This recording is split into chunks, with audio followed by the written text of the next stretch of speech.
Hello, good morning. Welcome to this Dawn Busters Taste Challenge. Well, dawn, more like overnight daylight savings time, stinking rotten daylight savings time. When does that end? November what? Because this really got me aggravated. Let's see, summer ends on Sunday next week. Feels like summer here, boy. It's humid. Ooh. Of course, our fall is would be summer if you lived in Illinois. Okay, you know what I mean? Our fall, we really have like about a week or two of fall, and then we get cold. It goes really from hot to cold here. We don't have much transition. Same thing in the spring. Hot, it's just cold, and then it's you got to put the air conditioner on more or less. Okay, I'm holding out right now with no air on, just a fan, but it's the humidity is madness, madness.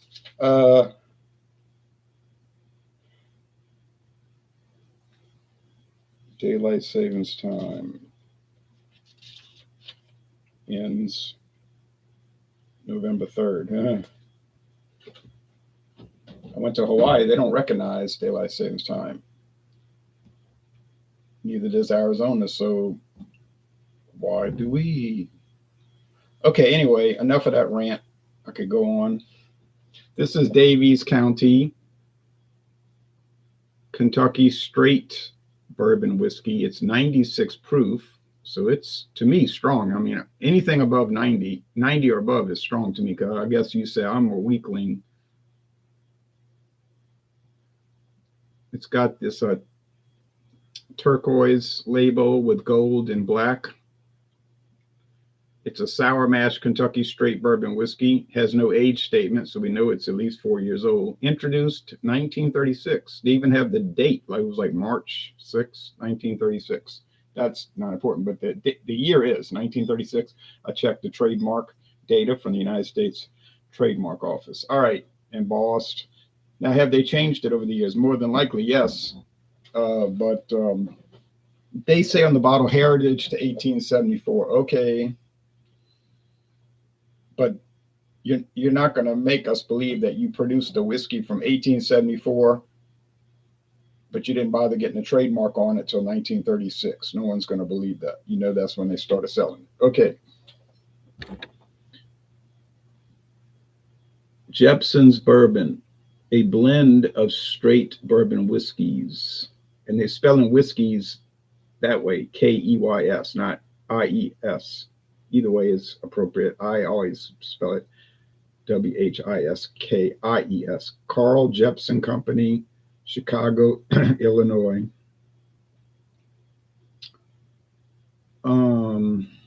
This was introduced in 2020, and they adopted a new label this year, a few months ago, because I noticed it changed on the website. The label now is bland. This one has the Chicago flag on it, a crown. I don't know who the king is supposed to be, an eagle with something. I guess they're trying to differentiate it from the Malort. Now, on Saturday, I saw the bourbon and the Malort at Rouse's. I'm not going to buy the Malort. I don't really like those weird things, but now notice it says blended and bottled by CH Distillery. Age 4 years, at least 4 years. So they don't make bourbon in Chicago with this company. They just blend the bourbons that are sent to them and they bottle it. Okay. It's a blend of straight. It's not a straight bourbon. Okay. It's a different class of bourbon. It's called a blend of straight bourbons. All right. If you read your regulations, they have different classes of whiskey. One class is called bourbon, just simply bourbon. Another class is called straight bourbon. There's another class called a blend of straight bourbons, which is not the same as blended bourbon. Oh, and by the way, this is 100 proof. Sorry, I forgot to mention that. 96 proof, 100 proof. Close. 50% alcohol versus 49%. All right. 48%, sorry. 40 and 40 is 80, and 8 times 2 is 16. plastic cap, but it's got a wooden cap, plastic cap cover, sorry, wooden cap, and a real cork. Real cork. So that's nice, a nice touch. This thing runs about $38. My friend David gave it to me as a present. Thank you. Over the years, giving Christmas gifts, you know, these things add up. And I drank these things at such a slow rate that they'll last, you know, a long time. People say, "You still have that bottle?" Yeah, but you got to remember, I'm doing little taste challenges. I might only do 2 or 3 bourbon taste challenge series a year. This thing would focus, man. I'd be. So then what happens is it takes a long time to dissipate the bottle. Well, it's being really stubborn right now. It has trouble focusing in the dark. So let me turn on the lamps in a moment. And then, you know what I guess you know what a cork looks like. I would assume that's probably true. Look like the Daviess County is a little darker. Not much, just a tiny bit darker.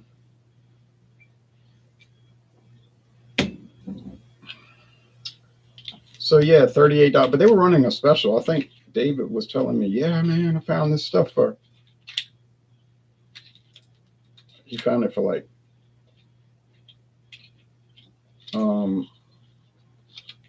now the cap cover won't go back. Yeah, it was like $15. Oh, I know what the story was. What am I thinking?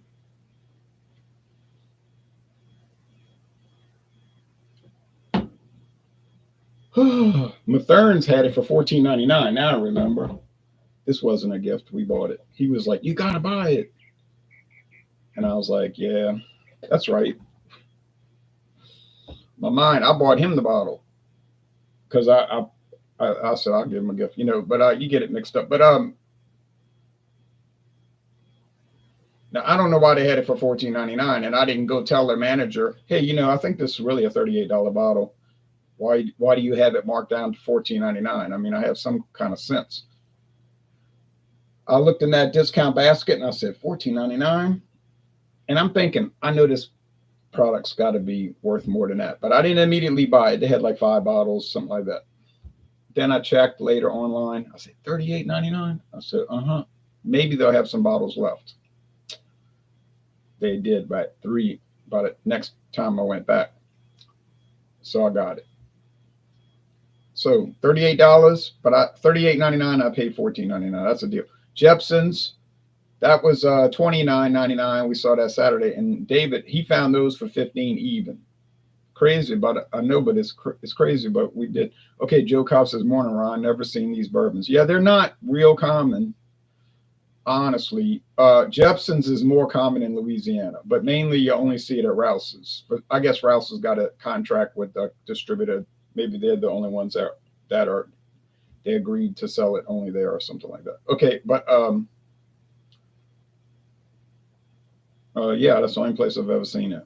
I don't know. That doesn't make sense though, because I believe I saw Jeppson's Malort at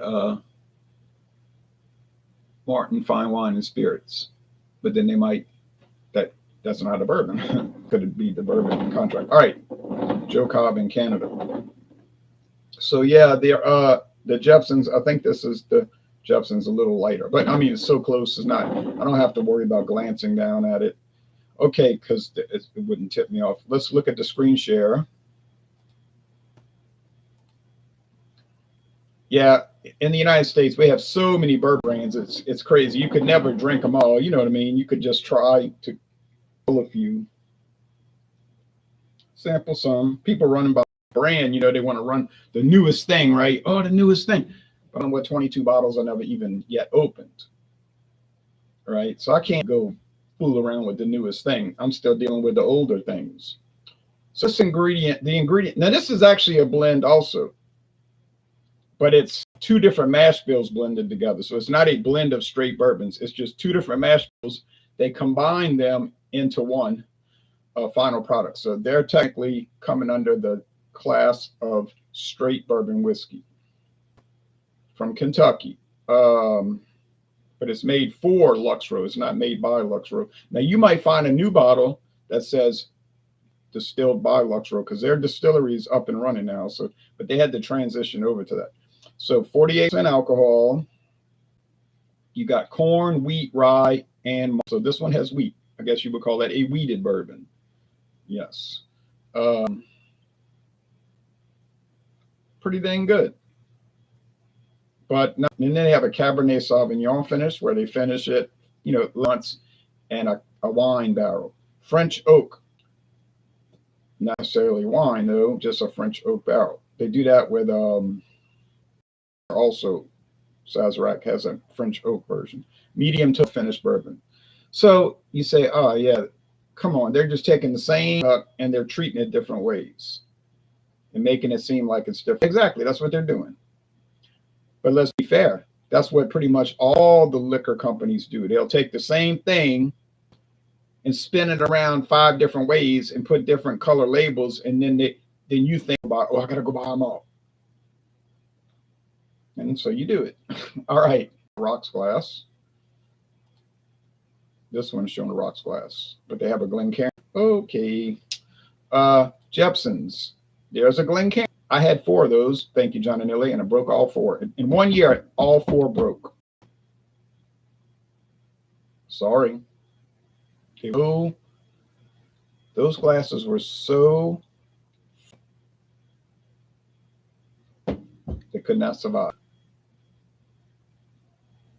A blend of straight bourbon whiskeys, aged a minimum of 4 years in new charred oak American barrels. Meaningless statement because all bourbon has to be aged in new charred oak American barrels. So they're telling you what they don't need to tell you. We know it has to be. And it's from Indiana, Kentucky, and Tennessee, 3 different states. And I don't know how they get that mash bill where it's 75% corn, 21% rye, and 4% malted barley. Well, of course, I don't know. Of course, I don't.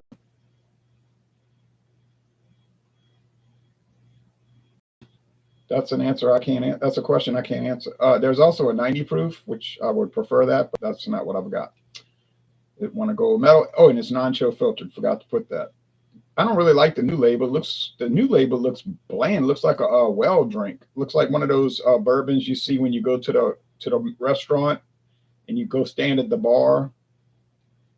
Like if I'm ordering to go, I'd rather order to go. And I'm waiting. Usually they say go to the bar and order. Okay, so I'm waiting and I'll look behind the counter, and they'll have all those are just, you say, give me a bourbon and Coke. They're going to use the cheap bourbon behind the counter. And that's what it looks like. But I don't know. They thought that was a label they needed to have. I think they made a mistake. But anyway, I don't run the company, so it doesn't matter. Okay. Do they give tours at that distillery? Or couldn't tell you. Don't know. Hadn't been to Chicago in so long. All right.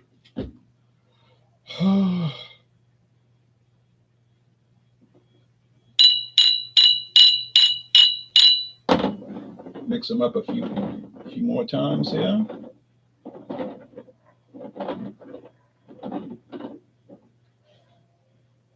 And here we go. Oh, yeah, I got to update my notes. Non-chill filtered.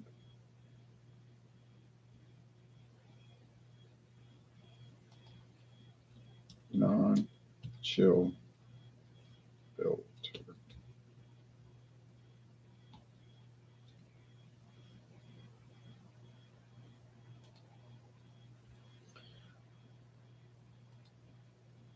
So it may have a little sediment in it, whatever. Okay. Well, that's enough mixing. Smells standard. What does that mean? It smells standard. It just smells like regular old bourbon, corn. Now, some people sit there and say, oh, I can smell the corn. I can smell the percentage, and maybe they can. I know I can't. And you might retort and say, well, you're no expert. I know that. I never claimed to be an expert. Now, I don't have a video posted on my channel where I claim to be an expert. I just claim to taste them. Yeah, same. So aroma, nothing remarkable, nothing bad, but just nothing to comment on. It's just almost a vacancy of aroma. Let's go with the taste. Cheers.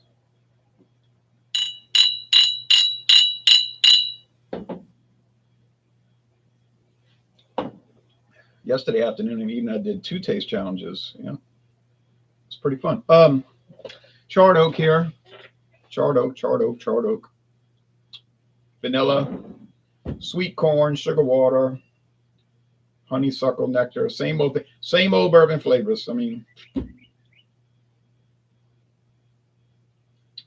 does bourbon mostly taste one like the other to me? Yes.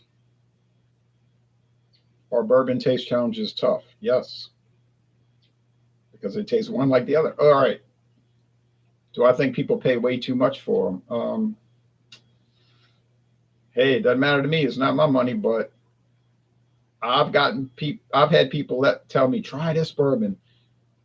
And they'll tell me how much they paid. And I'm thinking, oh, golly, I'm glad I didn't buy it. And then I'll taste it. And they'll get upset kind of because they want you to say it's amazing. And I don't lie to people, I'm just like, oh, yeah. But I'm thinking to myself, not any better than a lot of stuff I have, but you don't want to be rude, and I'm not trying to be rude. I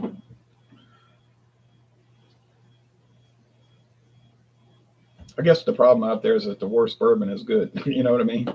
It's like people ask me, what's the worst Major League Baseball stadium? I say, you got to remember, there's a quality level with that kind of thing, and the worst one is not going to be bad. I mean, okay, Oakland Coliseum, that's probably the worst one just because they allowed it to deteriorate, knowing that they weren't going to stay there, and the city couldn't agree with the team, and thing is 58 years old, So I guess you could say that's the worst. But I hadn't been there since 2006. Now, when I was there 18 years ago, it had just been renovated. They had just put in all new seats, and it was nice to me. I told the lady at the team office, I said, "This is a really nice stadium," and then she made a face like, because they're not supposed to say that.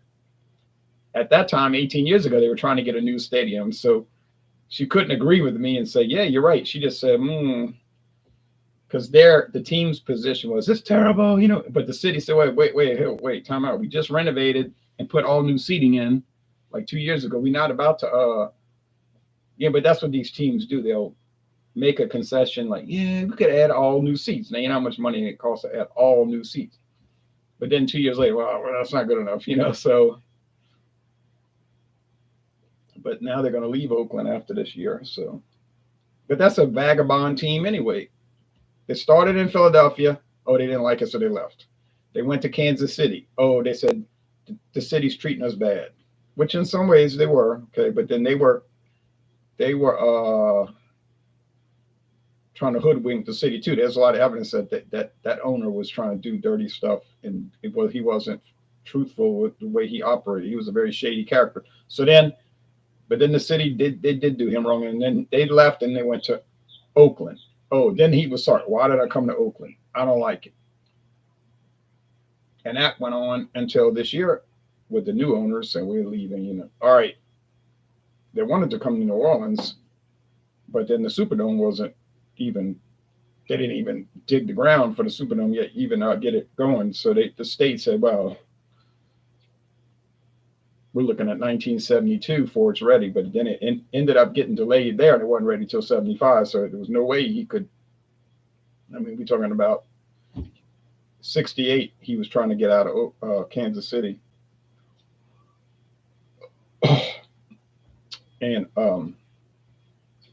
he went to Oakland. Not his first choice, but he settled. Okay.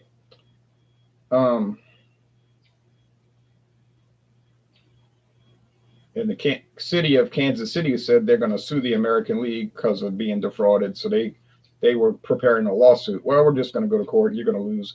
And the American League thought they were going to lose. So they said, oh, no, that's okay. What are you talking about? You can have a new team. So they started the Kansas City Royals in 69. So they only went 1 year without a major league team, 68. They hurried up and got a team. Oh, no, of course you can have a team.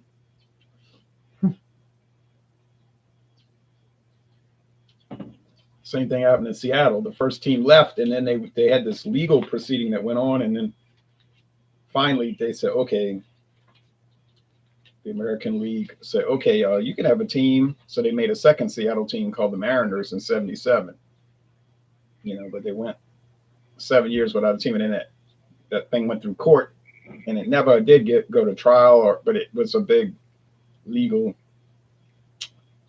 issue that the American League thought they would lose. But anyway, why wouldn't they want a team there anyway? That's a big Northwest city, so it's been successful. These bourbons are nice, but are they remarkable? No, I don't think they are.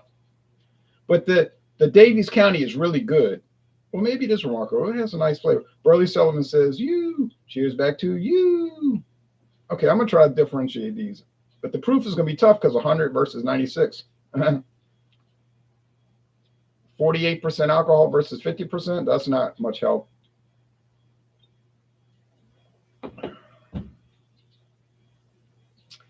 It's kind of minty. 21% rye. Let's see if the wheat softens this other one, and that's a clue.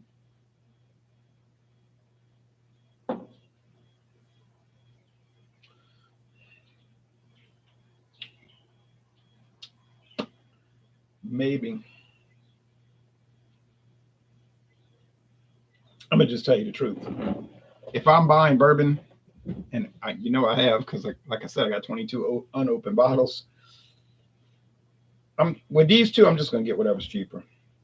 It's just simple as that. So if I see Daviess County for $38.99 and I see this one for $29.99, hey, you know what? I'm going to save the $9. And I'm not going to lose anything. Not going to lose anything. Now you might say, oh, but that's a bourbons from Indiana, Kentucky, and Tennessee thrown together in Chicago and bottled. But I don't think they're thrown together. In my opinion, they're carefully blended. Now, okay, I know the regulations. I know that a blend of straight bourbons can have coloring and flavoring added. I know that. I read that. Now, it's funny, isn't it? Straight bourbon alone, straight bourbon, like this Daviess County, straight bourbon, cannot have any coloring or flavoring added. No coloring or flavoring. Absolutely forbidden. But for whatever reason, the U.S. government decided that if it's a blend of straight bourbons, it can have coloring and flavoring added. You say, but why? I mean, it's almost like the same thing. I know, but I don't know. I didn't make. And if it's blended bourbon, that's another class. There's a type of bourbon called blended bourbon, which is not the same as a blend of straight bourbons. That can have coloring and flavoring added. So you say, I don't feel comfortable with that. I'm a purist. I eat granola, and I don't use deodorant because I believe in pure whatever. Okay, I don't know.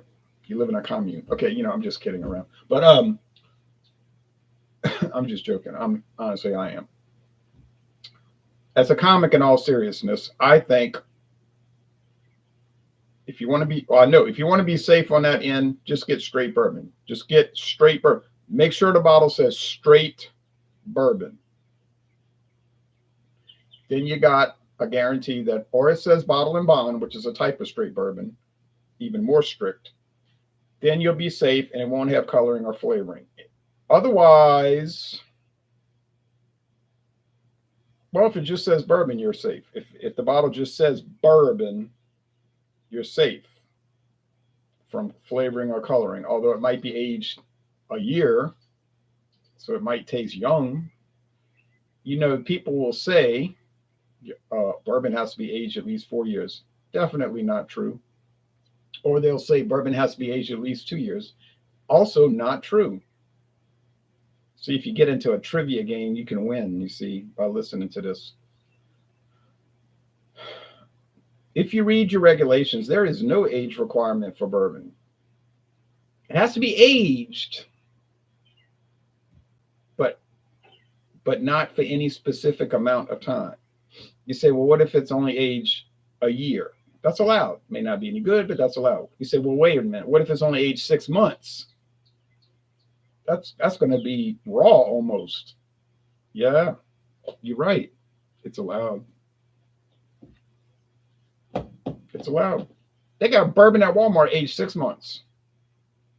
I never bought it because the price is outrageous and I'm not really interested in it, but it's there. Age 6. It says on the bottle, this bourbon is aged at least 6 months. Now, some people are going to say, oh, no, that's not a bourbon. That's a blended whiskey. Nope. Sorry. It's a bourbon. Now, whether it's any good, that's another story. So I think by this one being a little minty and this one being a little bit soft, that the wheat is giving that Daviess County that. But I'm not too sure. And if I get it wrong, I'll just be aggravated. That's all I can do. So I'm saying this is the Jeppsons. But no, it's the Daviess County. So there you go. Boy. 1 win, 1 loss. Not a good way to start the season. Philadelphia Eagles, 1 win and 1 loss. Or Dallas Cowboys, 1 win and 1 loss. It's funny how the reference point changes though, right? Because if you're the Atlanta Falcons, 1-1 looks good. What a way to start. We're 1-1. We beat the Eagles last night. We have a chance. Because, they were expecting after last week, and they're 0-2. Oh, we're going to be 0-2. That's what me and everybody else thought also. I mean, at work yesterday, everybody was just certain that Philadelphia was going to beat Atlanta. I said, they're going to have a bird war, Eagles versus Falcons. So I said, well, we'll find out if the New Orleans Saints are any good because they're going to have to play the Eagles, and they're going to be 2-0 also. And then we're going to see if it's legit, if it's a mirage or if it's for real. Because I like I told them at work, I don't know if this team's for real. They whipped Carolina. Not saying much because they're basically the worst team in the 32 team league. And they never seem to get better. So then they surprised the world, shocked the world, especially Jerry Jones. Boy, you saw the way he was sipping that water bottle, staring down at the coach. I thought, uh-oh. He looked like Jimmy Conway staring down Maury in Goodfellas. So couldn't get over that. It's like, but I say still, I'm not convinced, because I remember one year the Saints started off 5-0. They were on fire. It looked like they couldn't be beat. 5-0. And then they finished and they won 3 more games the rest of the year. Won 3 games the rest of the year. So you never know really until it plays out. But so then this Sunday, you're going to find out. Or at least you'll have a better understanding, not a clear, because like I say, it has to play out. You don't know because you say, well, I don't know what injuries are going to occur. Well, you sure don't. You say, yeah, but Carr, he has a history of that. Derek Carr has a history of that. Flashes of greatness followed up by a long stretch of bad. A lot of quarterbacks like that, right? So could it flame out rather quickly? Yes, but like I say, we don't know. Okay, these bourbons were tough. Saints winning it all. No. Maury couldn't keep his mouth closed. Yeah. Couldn't stop gambling is what his problem was. His problem was he decided to make a career of evil. Like the Blue Oyster Cult said, a career of evil. You know who wrote that song?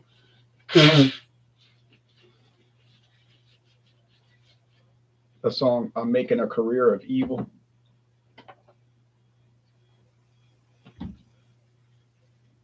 Patti Smith wrote that song for the Blue Oyster Cult. She was actually offered the job to be their lead singer in 1972, and she turned it down. She said, nah. I don't want to do it. But she wrote a lot of their songs. She even wrote Fire of Unknown Origin. Remember that album, 1981?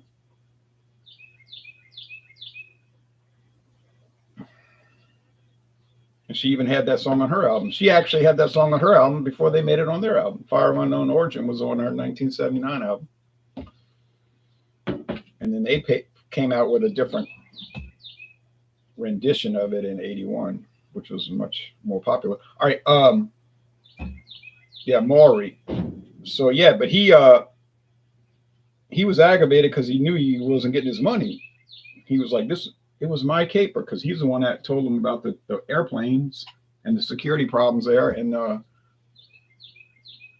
he was like, apparently everybody else got their money.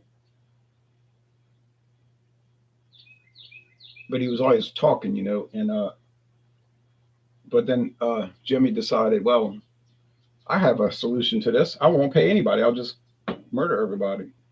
And then I'll keep all the money myself. I gave him a little bit of it, but I'll just keep. Well, he was, was really evil. The movie made him evil, but he was a lot more evil than the movie showed, actually.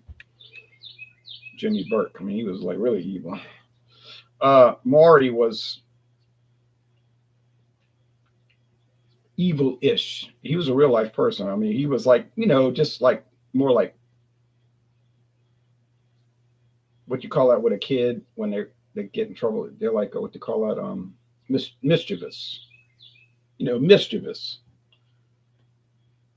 Addicted to gambling and want to make money doing all kind of hustles like fixing basketball games and stuff like that.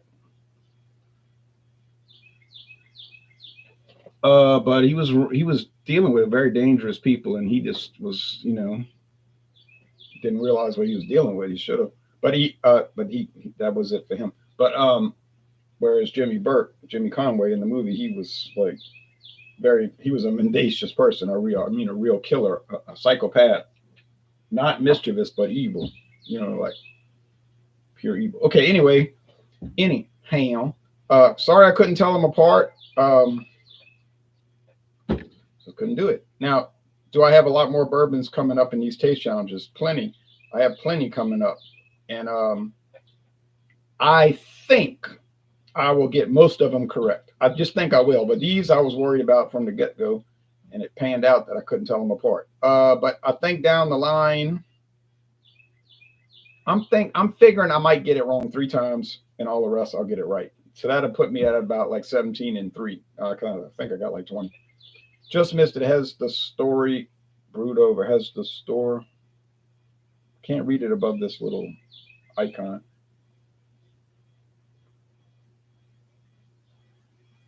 But yeah, you missed the live, but you can watch the replay. But yeah, so sorry I got it wrong. The next one coming up, I got to go through my stuff. I got to see if I have that larceny. I think I drank it off. Got the larceny weeded.